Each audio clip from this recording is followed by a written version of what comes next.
Hello friends, welcome back to CMA Aasan. இப்போ நம்ம பார்க்க போகிறது கிளாஸ் 2 ஃப்ரம் லீசிங் ஆப்ஷன்ஸ். இது எதில் இருக்குன்னா CMA final SFM paper study note 3ல் இருக்குது. ஏற்கனவே ஒரு சம் பார்த்துருந்தோம். அதாவது லீசிங் ஆப்ஷன், ஒரு அசட்டை வாங்கலாமா லீஸ்க்கு எடுக்கலாமா அப்படின்னு சொல்லிட்டு ஒரு சம் பார்த்துட்ருக்கோம்.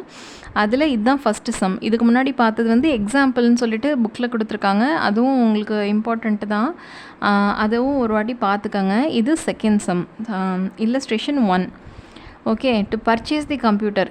அதாவது இவங்க என்ன பண்ணுறாங்கன்னா, ஒரு கம்ப்யூட்டர் சர்வீஸ் மாதிரி, அது பேர் என்னது, ப்ரௌசிங் சென்டர் மாதிரின்னு வச்சுக்கோங்களேன், அந்த மாதிரி நடத்திட்டு இருக்காங்க. இல்லைனா கம்ப்யூட்டர் ரிப்பேர் ஷாப் மாதிரின்னு வச்சுக்கோங்க. இந்த மாதிரி ஒன்று நடத்திட்டு இருக்காங்க. அது கம்ப்யூட்டர் ஒருவேளை வாங்குறதுக்கு வந்து 22 லட்ச ரூபா ஆகுது. அதே லீஸ்க்கு எடுத்தாங்கன்னா 5 லட்ச ரூபா தான் வருஷம் கொடுத்தா போதும். அது மட்டும் இல்லாமல் இந்த ரிப்பேர் சர்வீஸ்லாம் பண்ணி அவங்களுக்கு வருமானம் வரும் இல்லையா, அதில் 10% of revenue, 10% of gross revenue. கிராஸ்ன்ற வார்த்தை ரொம்ப முக்கியம்.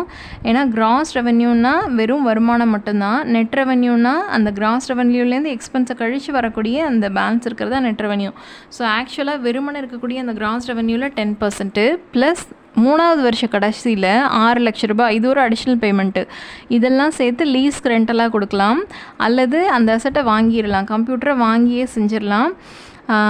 அப்புறம் வேறு என்ன சொல்கிறாங்க, 3வது வருஷம் கழித்து அந்த அசட்டோட வேல்யூ எவ்வளவு, 10 லட்சம்னு இருக்குது. நீங்கள் வந்து இந்த கம்ப்யூட்டரை வாங்க போகிறீங்களா லீஸ்க்கு எடுக்க போகிறீங்களா அப்படின்னு சொல்லியிருக்காங்க. வேறு என்ன சொல்லியிருக்காங்க பாருங்கள், ரெவென்யூ 3 வருஷத்தில் ரெவென்யூ என்னது, 22 22, 25, 27 அப்படின்னு சொல்லிட்டு இந்த லட்சங்கள்லாம் வருது ரெவென்யூ அமௌண்ட்டு.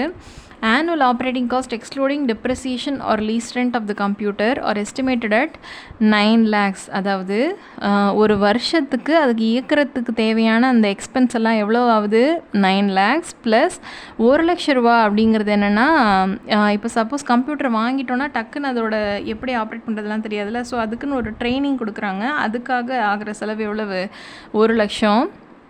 இது ரெண்டையுமே யார் தான் இன்கர் பண்ணிக்கணும், பேர் பண்ணிக்கணும், லெஸ்ஸி தான் பேர் பண்ணிக்கணும். ஓகேவா, லெஸ்ஸி தான் அந்த செலவை ஏற்றுக்கணும். ஈவன் இது வந்து யார் அந்த அந்த ஆப்ஷன் வந்து, ஓகே, அதை வந்து வாங்கியிருந்தாலும், பையிங்கிற ஆப்ஷன் வந்திருந்தாலும், லீஸுன்ற ஆப்ஷன் வந்திருந்தாலும் யார் இதை வந்து பேர் பண்ணிக்கணும்னா லெஸ்ஸி தான் பேர் பண்ணிக்கணும். ஃபாலோயிங் பாரோயிங் ரேட் வந்து 16% இன்ட்ரெஸ்ட். நான் இங்கே சொல்ல வந்த விஷயம், இன்ட்ரெஸ்ட் ரேட்டு அப்படின்னு சொல்லிட்டு டைரெக்டாக கொடுக்குறாங்கன்னு வச்சுக்கோங்களேன். இதை வந்து நம்ம ஆஃப்டர் டேக்ஸ் தான் எடுத்துக்கிட்டு சொல்லிவிட்டு கடைசியில் ப்ரெசென்ட் வேல்யூ ஃபேக்டர் போடுவோம் இல்லையா. போன சம்மில் அப்படி தானே போட்டிருந்தோம். ஆக்சுவலாக இன்ட்ரெஸ்ட் ரேட் வந்து எவ்வளோ இருந்தது, 12%. அதில் அந்த டேக்ஸ் ஷீல்டு போனதுக்கப்புறம் எவ்வளவு, 8.4%ன்னு போட்டிருந்தோம். ஏன்னா இது வந்து என்னது, ஆஃப்டர் டேக்ஸ் பாரோடு ஃபண்டு. அந்த ஆஃப்டர் டேக்ஸ் பாரோடு ஃபண்டோட இன்ட்ரெஸ்ட் ரேட்டு, அந்த ரேட்டை தான் சொல்லிட்டு எடுத்துக்க போகிறோம். ஒருவேளை இங்கே இன்ட்ரெஸ்ட்டு அப்படின்ற வார்த்தைக்கு பதிலாக டிஸ்கவுண்டிங் ரேட்டு, இல்லை rate of return, return on investment, இந்த மாதிரியான ஏதாவது ஒரு வார்த்தையெல்லாம் கொடுத்துருந்தாங்கன்னு வச்சுக்கோங்களேன், அதை அப்படியே எடுத்துக்கணும். ஏன்னா மேலே கொடுத்துருக்கிறது வந்து உங்களுக்கு ஃபினான்சிங் ஐட்டம், ஒரு எக்ஸ்பென்ஸ் மாதிரியான ஒரு ஐட்டம், அதுக்கு டேக்ஸ் ஷீல்டு கிடைக்கும். ஆனால் இங்கே நம்ம அதுக்கப்புறம் டேரெக்டாகவே டிஸ்கவுண்டிங் ரேட்டு அப்படின்னு சொல்லிட்டு கொடுத்துட்டாங்கன்னா, டிஸ்கவுண்டிங் ரேட்னா ஆக்சுவலாக என்னது, உங்களோட சக ரைவல்ஸ்லாம் இந்தந்த ரேட்டுக்கு அப்படின்னு சொல்லிட்டு ப்ரெசென்ட் வேல்யூ ஃபேக்டர் ஒன்று யூஸ் பண்ணிகிட்டு இருப்பாங்கல்ல, அதுதான் உங்களோட டிஸ்கவுண்டிங் ரேட். அந்த மாதிரி வச்சுக்கிட்டிங்கன்னா, cost of capital, KE, cost of equity, அந்த மாதிரி வச்சுக்கிட்டிங்கன்னா அது உங்களுக்கு எக்ஸ்பென்ஸ் ஐட்டம் மாதிரி கிடையாது. ஸோ அதுக்கு நீங்கள் என்ன பண்ணக்கூடாது, டேக்ஸ் ஷீல்டு கொண்டு வரக்கூடாது. ஸோ இன்ட்ரெஸ்ட்டுன்னு போட்டாங்கன்னா இங்கே இந்த டேக்ஸ் ஷீல்டுக்கு டேக்ஸுக்கு அப்புறமா வரக்கூடிய ரேட் எடுத்துக்கோங்க. டிஸ்கவுண்டிங் ரேட்டுன்னு கொடுத்தாங்கன்னா அப்படியே எடுத்துக்கணும். நான் சொல்கிறது இன்ட்ரெஸ்ட் வேறு, டிஸ்கவுண்டிங் ரேட் வேறு. ஒருவேளை ஒரு ரேட்டு தான் கொடுத்துருக்காங்க, இன்ட்ரெஸ்ட் ரேட் மட்டும்தான் கொடுத்துருக்காங்கன்னா அப்போ ஒரு நோட் மாதிரி எழுதிட்டு அதுலேருந்து டேக்ஸை லெஸ் பண்ணிவிட்டு அதை இங்கே எடுத்துக்கலாம். ஓகேவா, இதுதான் உங்களுக்கு சொல்லணும்னு நினச்சேன். இங்கே இப்போ செகண்ட் சம்மில் பாருங்கள், இங்கே தெளிவாக பாரோயிங் ரேட், இன்ட்ரெஸ்ட்டு அப்படின்னு சொல்லி கொடுத்துட்டாங்க. ஸோ 16%னா இது என்ன பண்ணுவோம், நம்ம டேக்ஸை லெஸ் பண்ணிவிட்டு அதுக்கப்புறமா நம்ம கடைசியாக எடுத்துக்குவோம். பாருங்கள், principal, interest rate, repayment, principal, interest. ரொம்ப சந்தோஷமாக போச்சு. ஏன்னா இப்படி ஒரு பெரிய டேப்லெட் காலம் போட்டோம்ல, அது இந்த சம்மில் போட தேவை கிடையாது. ஓப்பனிங் பேலன்ஸ் எவ்வளோ, இன்ஸ்டால்மெண்ட்டு இதெல்லாம் போட்டோம்ல, இந்த கதையெல்லாம் தேவை கிடையாது. ஏன்னா அவங்களே கொடுத்துட்டாங்க அழகாக. ரொம்ப சந்தோஷம். செகண்ட் வந்து என்ன கொடுத்துருக்காங்க, ப்ரெசென்ட் வேல்யூ ஃபேக்டர் கொடுத்துருக்காங்க பாருங்கள், 8%க்கும் 16%க்கும். எதுக்கு 8%க்கு கொடுத்துருக்காங்க, பாரோயிங் ரேட் எவ்வளவு 16%, டேக்ஸ் ரேட் எவ்வளவு 50%. ஸோ 16 மைனஸ் 50%, 16ல் 50% போச்சுன்னா என்ன வரும் 8% தான். ஸோ 8%க்கு ரேட் கொடுத்துருக்காங்க, நம்மளை குழப்ப கொடுத்துருக்காங்க, வேறு ஒன்றும் இல்லை. ஸோ 8%க்கான ரேட்டை தான் நம்ம எடுத்துக்குவோம் இல்லையா. 16% எப்போ எடுத்துக்குவோன்னா இன்ட்ரெஸ்ட் கண்டுபிடிக்கிறதுக்கு. ஆனால் இன்ட்ரெஸ்ட் தான் அவங்களே கொடுத்துட்டாங்களே. சரி, சம்முக்கு போகலாமா. ஒருவேளை லீஸாக இருந்துச்சுன்னா என்னெல்லாம் அவுட்ஃப்ளோ வரும் பாருங்கள்.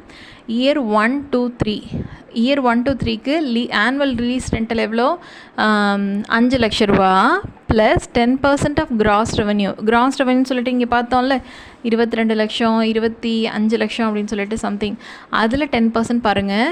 அப்போனா 2,25,000 10%. அதே மாதிரி 3 இயருக்கும் போடுங்க. 3ஆவது வருஷ கடைசியில் 6 லட்சம் எக்ஸ்ட்ராவாக ஒன்று கொடுக்கணும். இதெல்லாம் வந்து என்னது டோட்டல் அவுட்ஃப்ளோ. இதுலேருந்து இந்த டோட்டல் அவுட்ஃப்ளோலேருந்து டேக்ஸ் போனதுக்கப்புறம் எவ்வளோ வரும் பாருங்கள். 50% டேக்ஸ் போனதுக்கப்புறம் இதில் அப்படியே பாதியாக அந்த அமௌண்ட் குறைஞ்சி போயிடும். அதுக்கப்புறம் ப்ரெசென்ட் வேல்யூ ஃபேக்டர் எந்த ரேட்டில் எடுக்கணும் 8%. ஏன்னா இது வந்து இன்ட்ரெஸ்ட் ரேட்டு.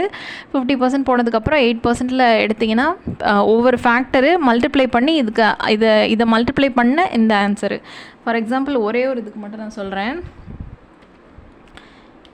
1 divided by 1.08 இப்படி தானே போடுவோம் ப்ரெசென்ட் வேல்யூ ஃபேக்டரு. 0.9259. உங்கள் புக்கில் இந்த மாதிரி ப்ரெசென்ட் வேல்யூ ஃபேக்டர்னு கொடுத்துருக்காங்க. ஆனால் வந்து இந்த மாதிரி அப்ளை பண்ணும்போது கொஞ்சம் மைனர் வேரியேஷன் வருது. சரி, நம்ம இங்கே கொடுத்துருக்கிறதே எடுத்தோன்னா என்ன வரும் 0.926 இன்ட்டு 362,500. இதுதானே கொடுத்துருக்காங்க. 362,500 என்ன வரும் 335,675. ஸோ ஃபார் இதே மாதிரி 3 வருஷத்துக்கும் கண்டுபிடிச்சி கூட்டினீங்கன்னா எவ்வளோ வரும் 12,02,938 ரூபா. இந்த அமௌண்ட் வருது. எதுக்கு லீஸ்க்கு வருது. இதே பர்ச்சேஸ் பையிங்கிற ஆப்ஷன் வரும்போது என்னெல்லாம் அவுட்ஃப்ளோன்னு சொல்லியிருக்கேன். இன்ஸ்டால்மெண்ட் அமௌண்ட்டு, அதுலேருந்து டிப்ரிசியேஷன் ப்ளஸ் இன்ட்ரெஸ்ட்டோட டேக்ஸ் ஷீல்டை லெஸ் பண்ணிங்கன்னா வரக்கூடியது தான் உங்களுக்கு என்னது அவுட்ஃப்ளோ. அதையும் ப்ரெசென்ட் வேல்யூ ஃபேக்டரோட மல்டிப்ளை பண்ணி கிடைக்கிறது தான் என்னது present value of cash outflow. அப்படி பார்த்தீங்கன்னா ஃபஸ்ட் இயர் செகண்டு தேர்டு இதுக்கு வந்து இஎம்ஐ, நான் இஎம்ஐனே போட்டுட்ருக்கேன் எல்லா வருஷமும். ஆக்சுவலாக இது ஆனுவல் இன்ஸ்டால்மெண்ட்டு. ஓகேவா, இந்த தப்பை நீங்கள் பண்ணிடாதீங்க. ஆனுவல் இன்ஸ்டால்மெண்ட்டு இதை சம்மில் கொடுத்துருக்குது அப்படியே போட வேண்டியதான். பிரின்சிபலும் இன்ட்ரெஸ்ட் ரெண்டையும் ஆட் பண்ணுங்கள். 5 லேக்கு 3.52 லேக்கு 5 + 3 52னா கூட்டினீங்கன்னா 8,52,000. அதே மாதிரி 3 வருஷத்துக்கும் கூட்டி போட்டுருங்க. இது ஆனுவல் இன்ஸ்டால்மெண்ட்டு. இன்ட்ரெஸ்ட் வந்து தனியாக அதிலே கொடுத்துருக்கிறதே நான் எடுத்திருக்கேன். அப்போ வந்து பிரின்சிபல் போர்ஷன் என்ன வரும் அது உங்களுக்கு தேவை கிடையாது இல்லையா. பிரின்சிபல் போர்ஷனை நம்ம சம்மில் எங்கேயும் யூஸ் பண்ண போகிறது கிடையாது. இன்ட்ரெஸ்ட்டு, அதுக்கு அடுத்தது டிப்ரிசியேஷன் கண்டுபிடிக்கும் போது ரொம்ப முக்கியமான விஷயம் என்ன மிஸ் பண்ணுவீங்கன்னா இந்த 10 lakhs மறந்துடுவீங்க. ஏன்னா 10 lakhs சால்வேஜ் வேல்யூன்னு சொல்லும்போது அதுதானே எஸ்எல்எம்மோட ஃபார்முலாவே. Original cost minus any salvage value divided by எவ்வளோ இயர்ஸ் ஆஃப் லைஃப் அதுதானே. ஸோ 22 - 10 டிவைடட் பை 3 போட்டிங்கன்னா எவ்வளோ வரும் 12 lakh டிவைடட் பை 3னா 4 lakhs. நான் 3 வருஷத்துக்கு ஈக்குவலாக வரும். ஸோ 3 வருஷத்துக்கு 4 lakh. இன்ட்ரெஸ்ட்டு ப்ளஸ் டெப்ரிசியேஷன் இதோட டோட்டல். இதுக்கு டேக்ஸ் ஷீல்டு, டேக்ஸ் சேவிங்ஸ் எவ்வளோ 50%, இதோட பாதி. ஸோ இந்த இன்ஸ்டால்மெண்ட்லேருந்து இந்த டேக்ஸ் சேவிங் லெஸ் பண்ணால் உங்களுக்கு கிடைக்கிறது நெட் கேஷ் அவுட்ஃப்ளோ. இது ப்ரெசென்ட் வேல்யூ ஃபேக்டரோட மல்டிப்ளை பண்ணிங்கன்னா கிடைக்கிறது தான் இந்த அமௌண்ட்ஸ் எல்லாம். இது 3 வருஷத்துக்கு. இன்னும் ஒன்று என்ன கவனிக்கணும்னா சால்வேஜ் வேல்யூன்னு ஒன்று கொடுத்துருக்காங்கல்ல. சால்வேஜ் வேல்யூங்கிறது உங்களுக்கு இன்கம் மாதிரி இல்லையா. ஏன்னா நீங்கள் அதை விற்றீங்கன்னா உங்களுக்கு வரக்கூடியது லாபம். அப்போது அது வந்து உங்களுக்கு வருமானன்ற பட்சத்தில் செலவை கம்பேர் பண்ணும்போது ஒரு வருமானம் வந்துச்சுன்னா என்ன பண்ணணும், அந்த வருமானத்தை லெஸ் பண்ணணும் இல்லையா. நம்ம செலவை மட்டும்தானே கம்பேர் பண்ணுறோம். அப்போ அதுலேருந்து ஏதாவது ஒன்று ரியலைஸ் ஆனிச்சுன்னா அதை லெஸ் பண்ணணும். ஸோ 10 lakhs இது வந்து 3வது வருஷ கடைசியில் வைக்கிறோன்றதுனால 3வது வருஷத்தோட ஃபேக்டர் என்னது 0.794. ஸோ 10,000 × 0.794 போட்டிங்கன்னா 79. இது வந்து நான் கேல்சியில் கண்டுபிடிச்சதுனால இந்த மாதிரியான ஒரு அமௌண்ட் வருது. நீங்கள் இங்கே கொடுத்துருக்காங்கன்னா அதே கண்டிப்பாக யூஸ் பண்ணுங்கள். 0.794 போட்டிங்கன்னா 7,94,000 சம்திங் வரும். அதை லெஸ் பண்ணிங்கன்னா இது ஒரு மைனர் வேரியேஷன் வரும் உங்கள் புக்கில் இருக்கிறதுக்கும் இந்த அமௌண்ட்டுக்கும். இப்போ கம்பேர் பண்ணி பாருங்கள், 12 லட்சம் பெருசா 8 லட்சம் பெருசா? 12 தான் பெருசு. அப்போ என்ன பண்ணக்கூடாது, லீஸ்க்கு எடுக்கக்கூடாது, அந்த அசட்டை வாங்கிடணும். ஸோ பையிங் ஆப்ஷன் தான் பெட்டர். நான் இங்கே ஒரு முக்கியமான பாயிண்ட் என்ன எழுதணுன்னா, ஆப்ரேட்டிங் காஸ்ட்டுன்னு ஒன்று பார்த்தோம்ல, ஆப்ரேட்டிங் காஸ்ட் அப்படின்னு சொல்லிட்டு ஒன்று பார்த்தோம்ல, இது நீங்கள் அசட்டை வாங்கினாலும் சரி லீஸ்க்கு எடுத்தாலும் சரி அதோட மெயின்டெனன்ஸு ஆப்ரேட்டிங் காஸ்ட்டுன்னு சொல்லிட்டு வருஷம் நீங்கள் இன்கர் பண்ணி தான் ஆகணும். ஸோ 2 ஆப்ஷன்லேயுமே அது சேமாக இருக்கிறதுனால நான் என்ன பண்ணிட்டேன், இக்னோர் பண்ணிட்டேன். ஓகே, சம்லேயும் அதான் கொடுத்துருக்காங்க. நோட் அந்த மாதிரி நீங்கள் எழுதலாம், இல்லை நீங்கள் இதை அப்படியே இப்போ இருக்கிறதுல டைப் தானே பண்ண சொல்கிறாங்க, அதனால் இது அவ்வளோவா முக்கியம் கிடையாது ஆப்ரேட்டிங் காஸ்ட். ஓகே, இதோட இந்த சம் முடியுது. ஓகே, நெக்ஸ்ட் சம் வந்து ஃபேர் ஃபினான்ஸ். இதை கொஞ்சம் விளக்கி சொல்லணும், அதனால் செகண்ட் கிளாஸ் அதாவது தேர்டு கிளாஸில் பார்க்கலாம். ஓகே, பாய்.